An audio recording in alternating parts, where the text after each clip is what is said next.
Our God is great. Amen, mga kapatid. At netong umagang ito ay marami sa inyo ay masaya. Maliban sa umulan, ay nabalitaan ninyo na ang ating isang nagbibigay ng saya sa bansang Pilipinas ay nanalo para na sa finals. Si Alex Ayala ay pinagkalooban ng Panginoon ng taglay na lakas para mapanalunan ang semifinals. At itong batang ito ay 4 na taon pa lang nagpa-practice na ng tennis. And Lord willing, bukas finals na siya sa Washington. At alam niyo po mga kapatid, gustong-gusto niyo ng magagandang balita, di ba? Sawa na kayo sa balita sa bansang Pilipinas. Minsan, pagod na tayo. Kaso talagang ganon. The world that we are living will continually be worsened. Make the most of your time because the days are getting worse. Kaya kung meron kayong pinagkakaabalahan ngayon, Panginoon, paano mo ako magamit para magkaroon ng solusyon ang problema ng bansang Pilipinas? Pakisabi nyo nga, Jesus is the answer. Ang ating Panginoong Hesus ang kasagutan sa problema ng ating bayan.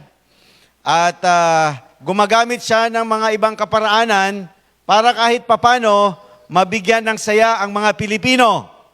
Pagkalaban ni Pacquiao, talagang nagpupos ang mga Pilipino. Pagkalaban ni Alex, magpupos din ang mga Pilipino. Pag may mga nangyayaring ganito, mga kapatid, nagkakaroon ng konting saya ang ating mga kababayan. Subalit, ang permanente at walang hanggan na lunas, parang ang lulungkot ng marami na hindi nila na ibabahagi. Diba? Na kung saan, parati nilang sinasabi, hawak mo ang faith. Diba? Kaso sa totoo lang, mga kapatid, hawak nyo dapat ang bandila na kung saan ang ating bansa ay magiging maayos sa tulong ng ating Panginoong Hesus. Amen! May kausap pa ba ako? Sige po, tumayo tayong lahat. Tayo po ay mananalangin. I-ready na ninyo ang inyong po mga puso, mga kapatid. At ngayong umagang ito, sabihin nyo sa Panginoon, Lord, i-ready mo po ang heart ko. Alam ko, tinatawag mo ako. Lord, kailangan kong sumagot. At sa tulong ng inyong banal na spirito, patnubayan tayo ng Panginoon ngayon. Sige po, we'll bow our heads. We will all pray. Lord, this is our opportunity again to worship you through the study of your words. And we thank you so much that you are our God, who is actually full of excitement, full of promises for us. And today we thank you that we could just live for you, worship you today in spirit and in truth. Again, remove the barriers, Lord, so that we could present ourselves to you worthy tonight or today. Pinagpipray ko po, Panginoon, na kayo po ang siyang mangusap at manguna po sa amin. O banal na Espiritu, gabayan niyo po kami. Marami pong salamat. In Jesus' name, amen. Amen. Please be seated. In the book of Exodus, ipagpapatuloy po natin ang ating pag-aaral pagdating sa, God's our way out. And ano bang pinag-aralan natin noong nakaraang linggo? Pinag-aralan natin na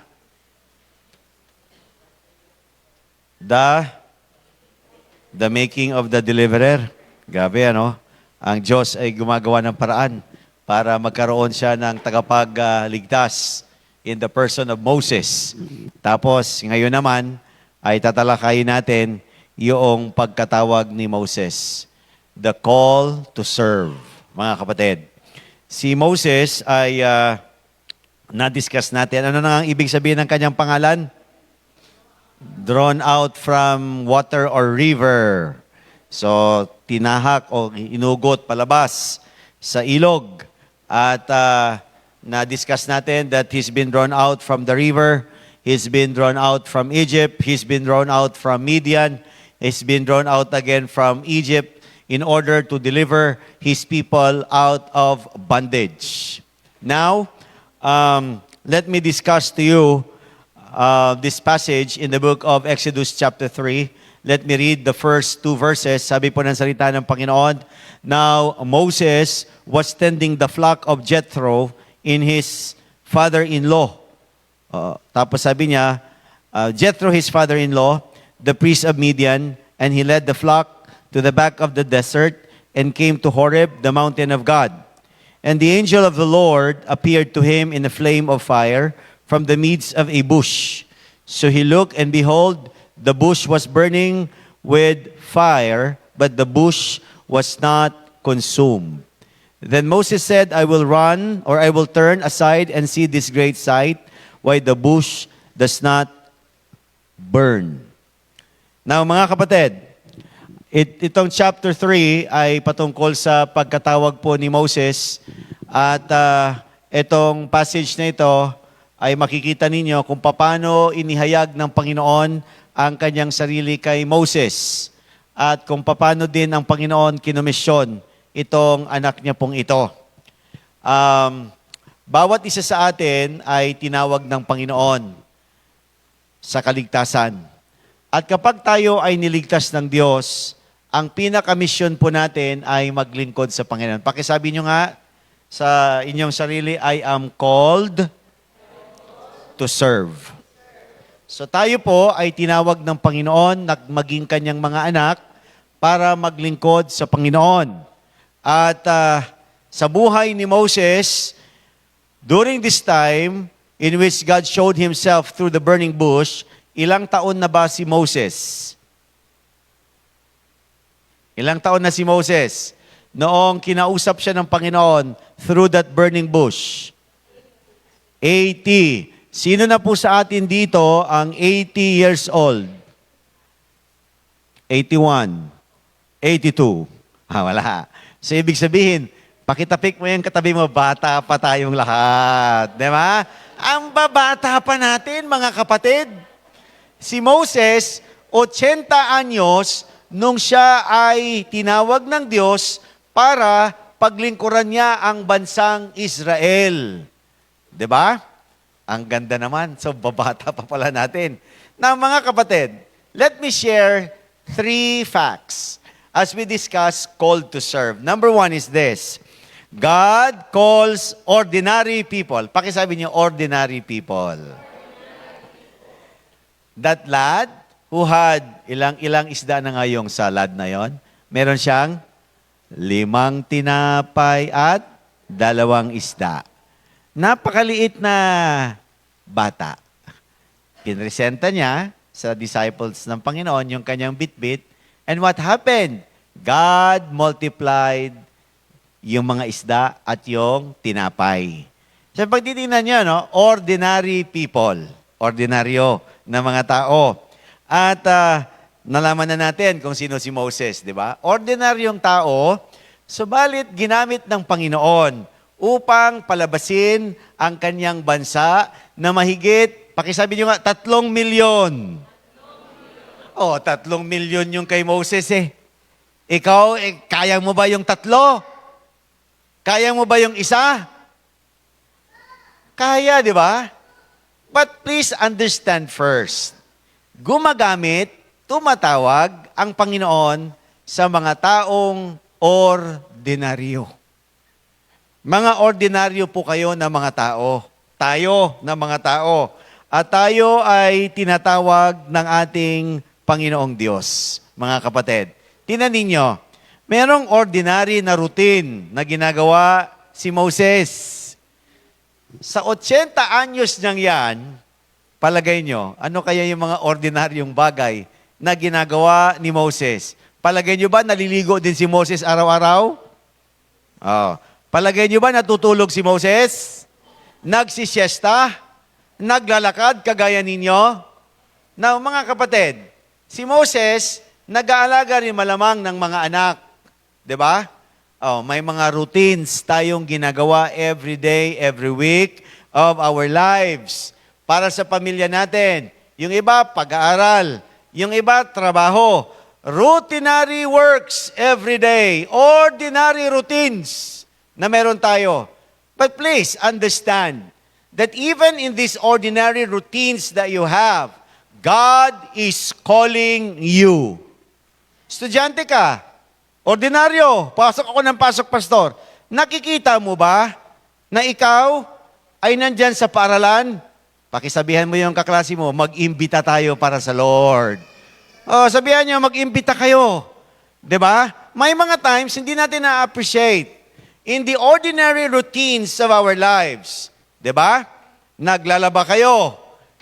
Anong ginagawa niyo? Nagtatricy kayo. Nag-aayos kayo ng tubo. Meron kayong mga inaayos na papel. In the ordinary routines of life, God is there calling you. Do your best. Be a blessing to the people around you. Do something for that friend that you have.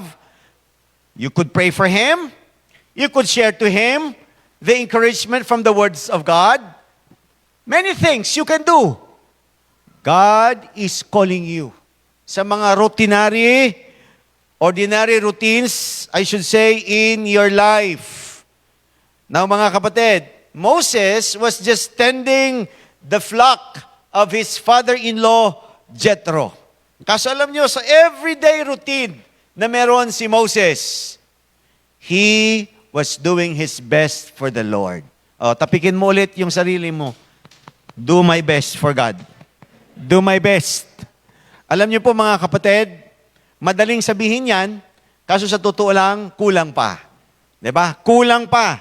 We have to do our best for the Lord. Whatever your hands finds to do it with all your might.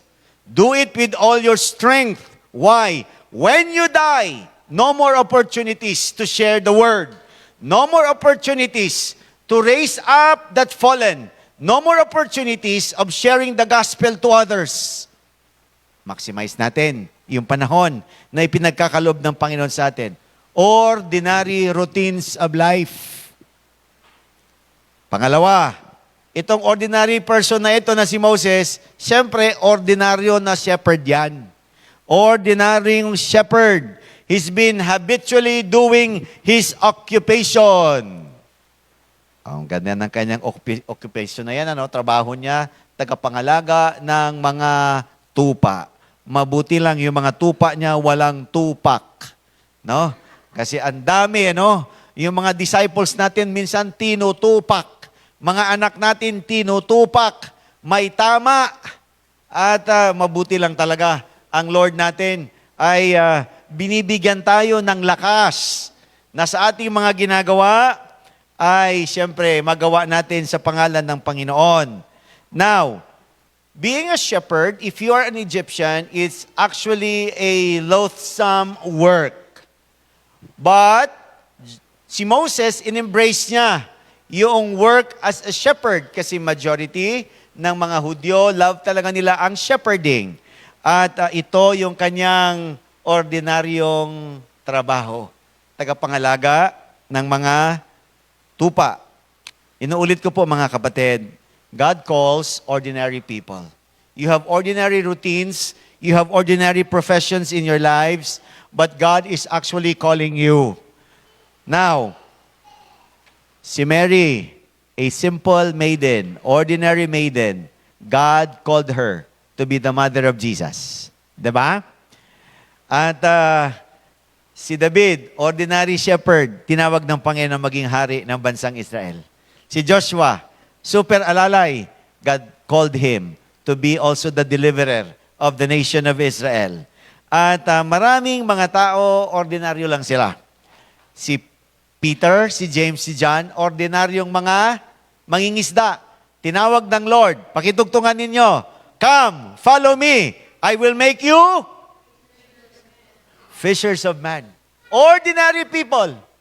But they came to Christ. They followed Jesus. And God made them fishers of men.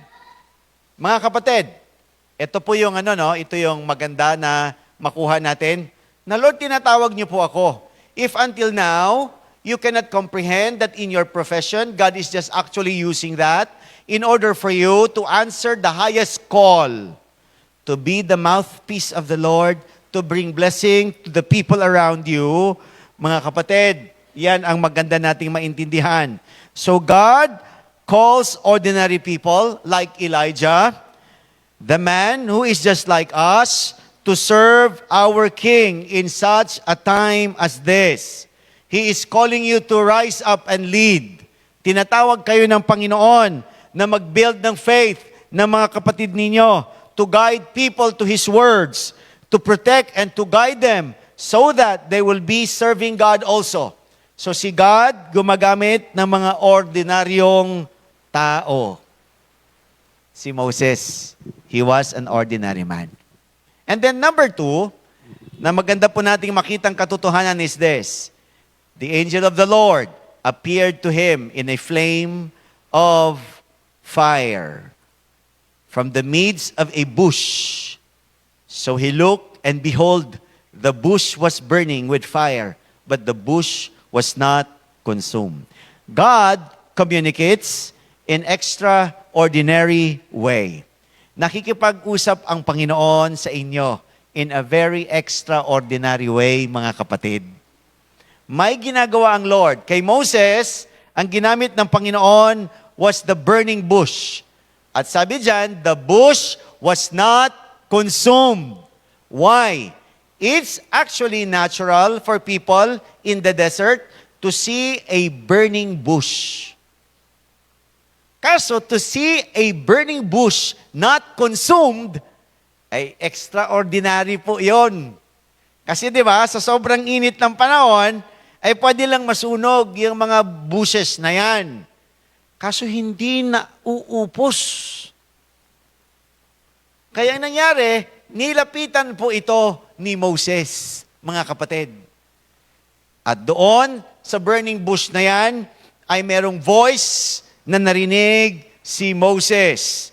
Now, yung burning bush na ito, sabi po ng ibang mga scholars, nag-allegorize sila, na ang burning bush, it's a representation of the nation of Israel, that they were being on fire due to affliction, but they are not consumed. Ang iba naman nagsasabi, it is also a representation of Jesus being punished, being tortured, being hanged there at the cross, but He was not consumed. So the burning bush here is actually a theophany.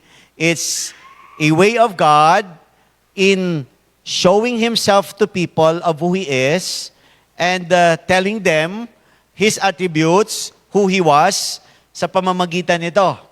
So merong burning bush, mga kapatid. Now, ang bush ay hindi na tupok.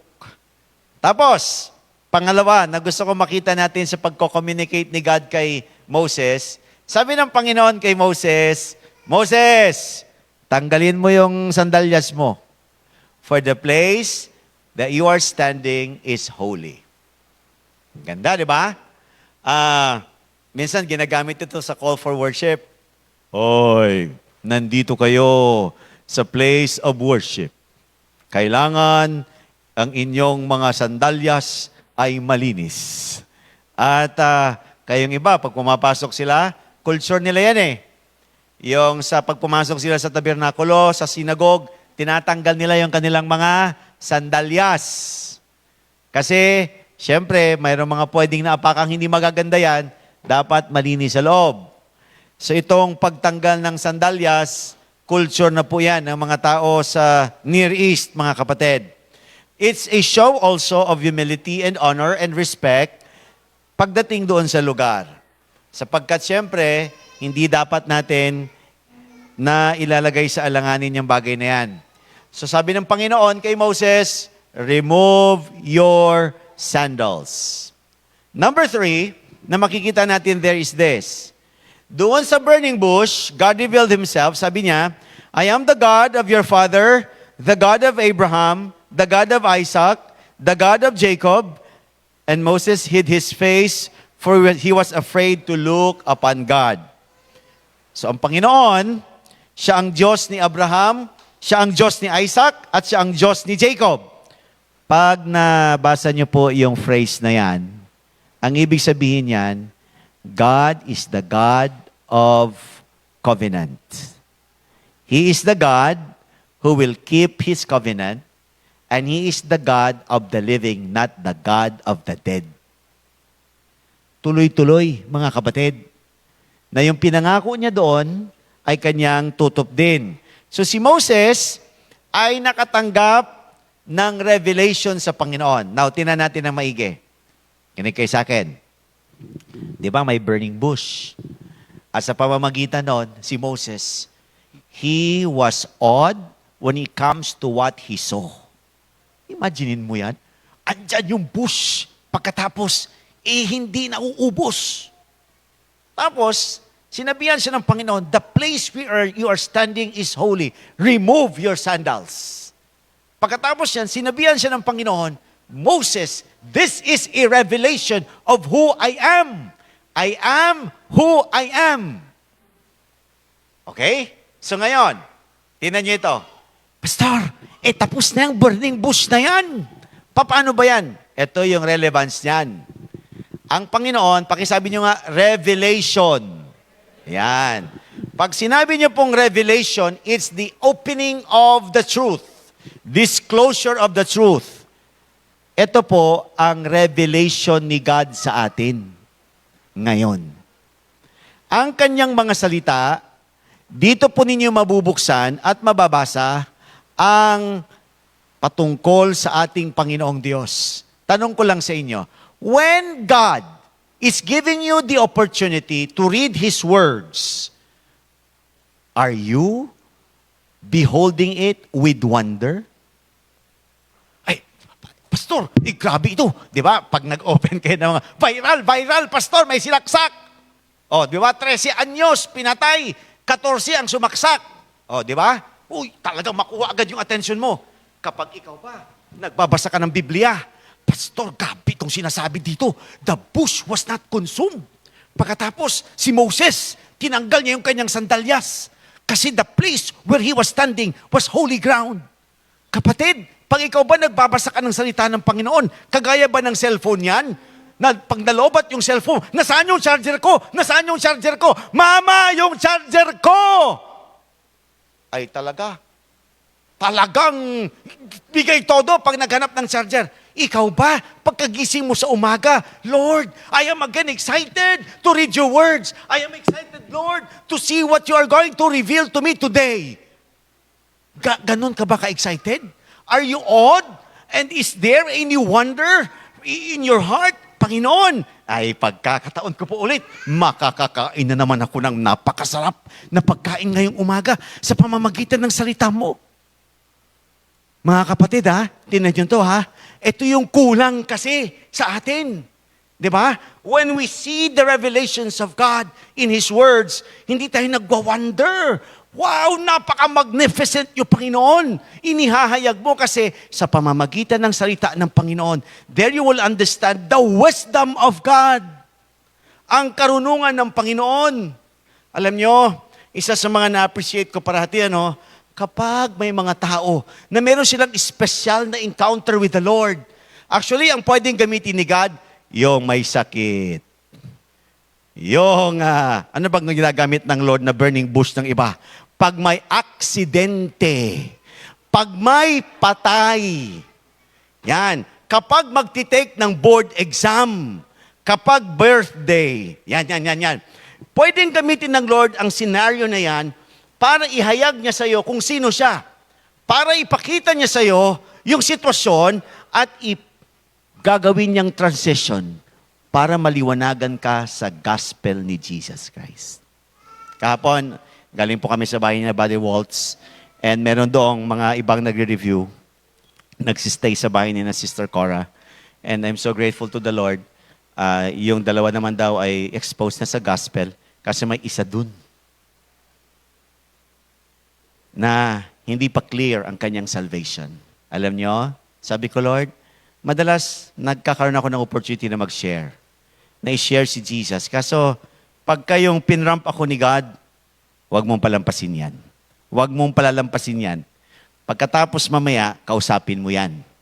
Kinausap ko po yung nagre-review sa social work and praise God kasi hinug na yung heart niya. After explaining to her the message of Jesus' love, naintindihan niya, ganun po pala yun. She responded and opened her heart for Jesus. Grabe ano? Na, mga kapatid, tinan niyo to ha, pag nagsishare ka ng ganyan, pagkatapos ay alam mo, angels in heaven are rejoicing for one soul that will repent. And then you are not happy, something is wrong when it comes to your understanding of the scriptures. Kasi, ang Panginoon, ang saya niya. Kapag mayroong isang kaluluwa, dalawang kaluluwa, tatlong kaluluwa na nakakilala kay Kristo. And because our God is happy, angels in heaven are rejoicing for one soul that will repent. Grabe ano? So ganun po yung kagalakan nila. Kaya nga, pag inyong titingnan, once that the scriptures is being expounded, read, and revealed to people, what will happen? Lord, I am awed. Panginoon, salamat, I could see your wisdom through your words. You called Moses, therefore you are also calling me. An ordinary person, you are communicating to him in a very extraordinary way. Balikan natin ang salita ng Panginoon. Kasi sa pamamagitan ng salita ng Diyos, naalala niyo po, ang John chapter 4, God is spirit. And those that worship God must worship God in spirit and in truth. How can you worship the Lord if you are not reading His words? Kaya di ba, privilege, Pastor, we are gathered here together in order to worship God. Alam niyo ba, vibrant ang worship ng mga Christians if every day of their lives, they are always spending time in the truth of God's Word. Amen! Hallelujah! Kaya nga po, tayong mga anak ng Panginoon, normal sa atin na nagbabasa ng salita ng Panginoon. Pakisabi mo nga, I love my devotion time. Di ba? I love my prayer time. Itong mga bagay-bagay na ito na ipinagkakalob ninyo sa Panginoon, mga kapatid, ay isang paraan na kung saan tayo ay mas lalong nagiging kagamit-gamit sa calling ni Lord para sa atin. God communicates in extraordinary way. Isa sa mga nagiging blessing po sa amin this week ay yung isang lingkod ng Diyos. Nakakatuwa siya. Grabe! Anong sinasabi nito? Anong kadugtong na nun? Nakalimutan ko na. Basta hindi ko lang makalimutan. Grabe! Grabe yung pagpapala ng Panginoon kay Pastor Junaver. Ito po yun. Alam niyo kung bakit? Adik ito. Queen ng drugs yung mother niya sa Rizal. Yung father niya, drug lord sa Rizal. Itong taong ito. Nahuli siya, nahuli yung mga magulang niya, pinalampas sila ng mga pulis kasi ayaw na ng mga pulis na madamay pa silang mga magkakapatid. Kaso si Pastor Junaver ay ginamit niya yung boses niya para kumita at maalagaan yung kanyang mga kapatid sa pub house. To the point na kahit yung mga nagtitable sa kanya para magkaroon ng tip, pinapatulan niya na. Napakasagwa ng naging trabaho niya. Though bata pa siya, exposed na siya sa Bible. Ang gustong-gusto kong kwento niya ay noong nakulong na yung mga magulang niya, may nagbisita sa kanya na isang pastor. Nagpaalam yung pastor na magbibisita siya sa kanya doon sa pastor din niya. Sige, punta ka. Hindi na magbago yung mga yan. Matitigas yung ulo ng mga yan. Nag-try yung pastor na bisitahin siya. At ang challenge ng pastor nagbisita sa kanya, malamang ikaw ay naiintindihan mo, pwede mong tinanggap si Jesus na tagapagligtas mo. Kaso hindi mo tinanggap si Jesus na Panginoon mo. Yun ang nagkaroon ng change sa mind niya. Oo nga pala, no? Gusto lang ng marami na si Jesus maging Savior. May pamasahe sila patungong langit. They don't want Jesus to be the boss, to be the Lord of their lives. So nangyari, mga kapatid, doon siya totoo na nagsisi at nagtiwala, tanggapin si Jesus, hindi lang tagapagligtas, kundi Panginoon ng kanyang buhay. At magmula nun, meron pa rin siyang mga ups and downs. Kailang ginabayan siya ng Diyos. Habang nakakulong ang kanyang nanay at tatay, buntis pa yung kanyang nanay. Hanggang naipanganak ng nanay niya yung kapatid niya yon, inalagaan niya pa rin yon. Awit siya sa pub house, tapos hanap ng trabaho. Hanggang alam niyo nangyari? Nung na-revived siya, merong nagkup-kup sa kanya na isang pastor din. Inalagaan din siya. Simula sa janitor, hanggang siya ay may nagpaaral sa kanya para matapos niya ang kanyang kurso sa voice, sa music din. At ito siya, pagka mag-browse kayo sa YouTube, makikita niyo po yan, isa siya sa mga papuri singers ng Pilipinas. Si Pastor Jonaver Luklukan. Ngayon, he is being mightily used by God through music and even discipling many people for the Lord. Grabe, no? Dating addict, dating nagpapagamit, siya ay naging instrumento ng Diyos para pagpalain ang napakaraming mga tao ngayon. Noong Friday po, kasama po namin sila. And we thank the Lord. Sabi ko, Lord, grabe talaga itong ginawa mo sa buhay ng taong ito. May ganun pala. Kakaiba. He was an ordinary man before. But God unveiled Himself to this person through His words in a very extraordinary way. And now, God is using him mightily.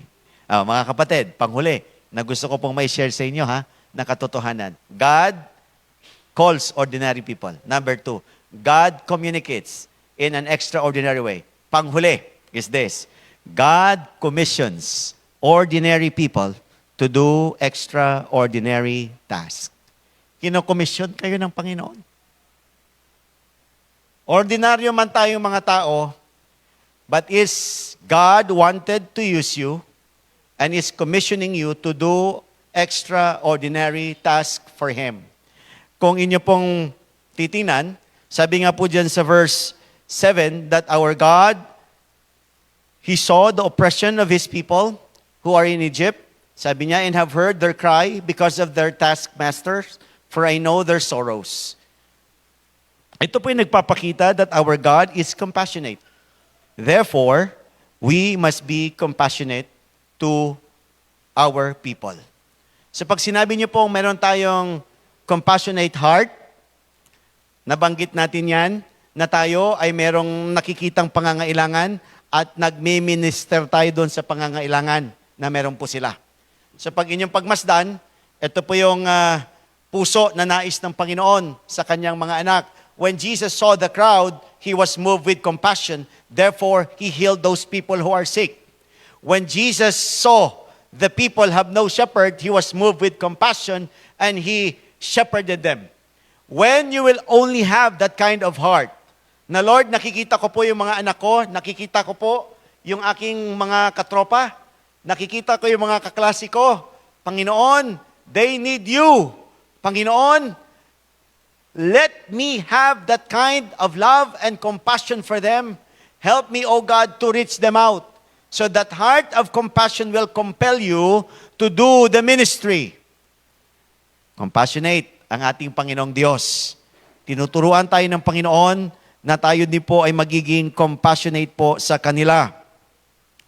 Netong nakaraang Tuesday ay nanggaling po kami sa Bangag. Ito po yung isang funeral service. At meron po tayong naging isang manggagawa sa Kagilco na ibinuwis ang kanyang buhay para po sa ating bayan. Ito po si kaibigang Michael Fernandez. At siya po ay nahulog ba sa kanyang pinagagawan sa poste.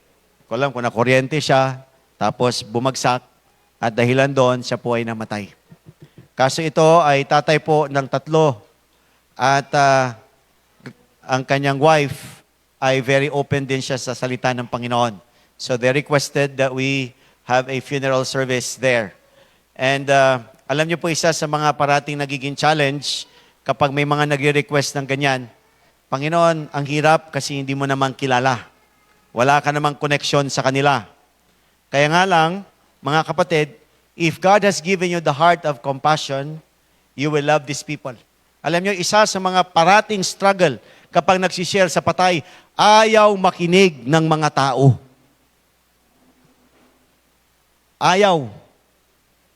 Mas gusto nilang magsugal kaysa sila ay makinig sa salita ng Diyos. 'Di ba? Ang hirap, daming mga disturbances. But if you have a compassionate heart, what will happen? Lord, I will still share your love to these people. They need you. May ilan man dyan na gustong mag-respond at makinig sa inyong gospel, so be it. So ang ganda lang, mga kapatid, na maipag-pray sila, makapaglingkod tayo sa kanila, at tamnan lang. Kahit na very minimal, wala pa nga minsan na makikitang result. Just show to them your love and compassion. Now, here we go. God is compassionate. Therefore, we have to be compassionate to our people. And then last, our God is actually committed to deliver His people. Kaya nga po, pwede kaya na bawat isa sa atin din ay maging committed? Na Lord, ito po ako. Nais ko po maging committed para po sa inyo. When it comes to the task that you have given me, Panginoon, I want my people, my friend, to be delivered from the bondage of the enemy. Mga kapatid, sabi nga po dyan sa verse 8 kanina, so I have come down to deliver them. Then sabi sa verse 10, come now, therefore, and I will send you to Pharaoh, that you may bring my people, the children of Israel, out of Egypt. Ang Lord ay committed when it comes to saving His people. But He called Moses. Moses, you will be my mouthpiece. You will be my instrument. I am commissioning you. Let that commitment be in your heart right now. Now, mga anak ng Panginoon, kahit na tayo po ay tinatawag ng Diyos at nagvo-volunteer tayo na magpagamit sa Panginoon, may mga sitwasyon na, pastor, ang hirap. Sinasabi natin parati, di ba? Matitigas ang mga ulo nila, pastor. Mahirap mag-disciple. Kahit na pumupunta ka, para ka lamang hindi pinapansin. At ang mga tao talagang hindi ka lalapitan, ikaw ang lalapit. 'Di ba? Minsan nagmumukha ka pang ewan kung pumupunta ka sa kanila. Kaso, ang maganda lang, mga kapatid, deep within their hearts, they are actually praying for freedom. They are praying for their salvation. Tinan muna natin. In the book of Matthew, chapter 17, let me read this. Because the disciples wanted to minister to this person who was demon-possessed. Kaso, ang sabi ng Panginoon sa kanila, sa verse 20, but Jesus said to them, because of your unbelief, for assuredly I say to you, if you have faith as a mustard seed, you will say to this mountain, move from here to there, and it will be moved, and nothing will be impossible for you. Ang problema kung bakit minsan hindi natin nagagawa at hindi tayo nagiging mabunga bilang mga anak ng Diyos is none other than the sin of unbelief. You don't want to believe that God is able. Maawit tayo kanina, you are more than able. Do you really believe that?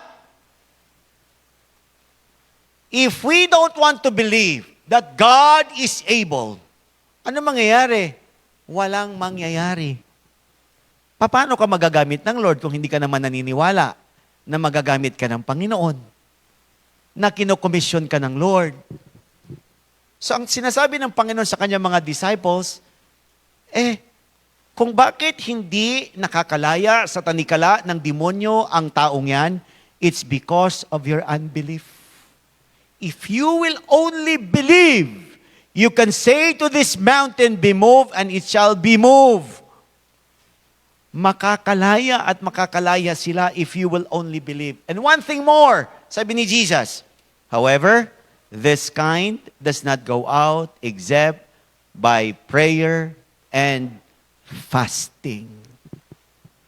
Sa pamamagitan ng panalangin at sa pamamagitan ng pag-aayuno. Ganda, no?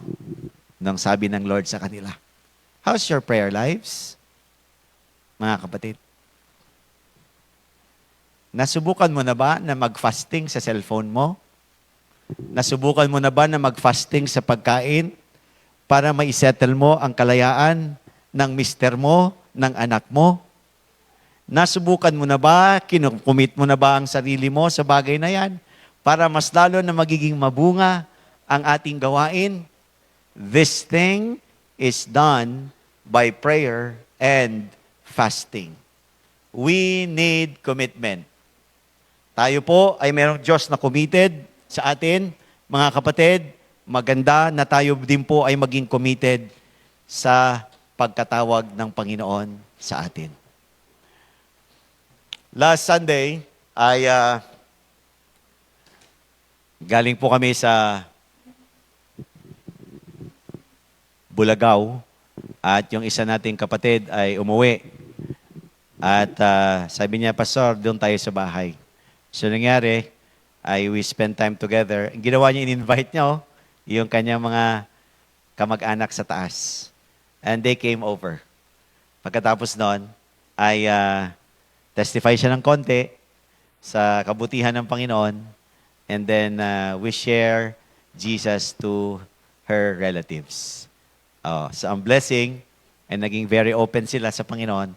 At salamat sa Lord na sila po ay nag-profess din sa ating Panginoong Hesukristo. Si Marlene po ay nandito po siya ngayon. At yung mga kapatiran natin sa Bulagaw, nandito rin sila. Kaway-kaway nga kayo dyan. Andyan yung mga ibang kapatiran natin. Parang meron kayong mission sa Tugigarawa. At so, salamat sa Lord na sila po ay patuloy ding pinapalago ng Panginoon. Okay, so by the way, as I end this today, mga anak ng Diyos, ang Lord tinatawag niya tayo na maglingkod sa Kanya. Pwede bang tumayo tayo? At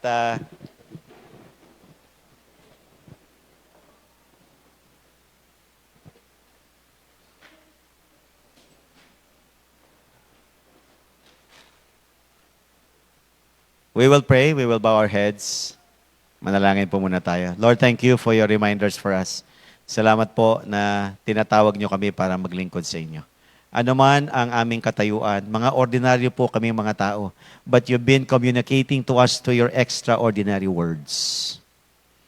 And as you've been speaking to us through your words, we thank you so much, Lord, that you are actually commissioning us to do extraordinary thing for others. It could be praying for them. It could be extending food to others. It could be, Lord, being an encouragement. And it could be an opportunity of sharing the gospel. Pwede pong kami ay mag-imbita. Kami, Panginoon, ay magpagamit anuman ang mga resources na meron po kami. Kaya nga po, Lord, ang prayer ko na ang inyo pong mga anak continually open our minds, our hearts, to really understand and do your will. So sa umagang ito, Panginoon, ang prayer ko po ay masagot namin saan niyo po kami tinatawag. Sino ang mga dapat po naming paglingkuran? Ano pa ang mga dapat po naming gawin na ito ay konektado sa inyo pong kalooban at sa inyong misyon? Lord, we are your worshipers. We are, O Lord, your disciple makers. We are your people that are more than conquerors because of Jesus. We are your church that will bear the presence of Jesus anywhere. Panginoon, gamitin niyo po kami. Kapatid, magpapagamit ka ba sa Panginoon? Anong hadlang na ikaw ay hindi nagpapagamit sa Diyos? Maganda na ang iyong buhay ay ipagamit mo sa Panginoon. You might be an ordinary person like me, like everyone else. But as God has been speaking to you through His words, through His Spirit, God wanted to use you. God is commissioning you to do extraordinary tasks. Again, O God, we thank you. Here we are. Send us, Lord. We are not worthy, but you have cleansed us. We thank you that we understand who you are, our great I am. And we thank you, Lord, that you are going to make our lives fruitful. Bless your words in our hearts. In Jesus' name, amen. Amen.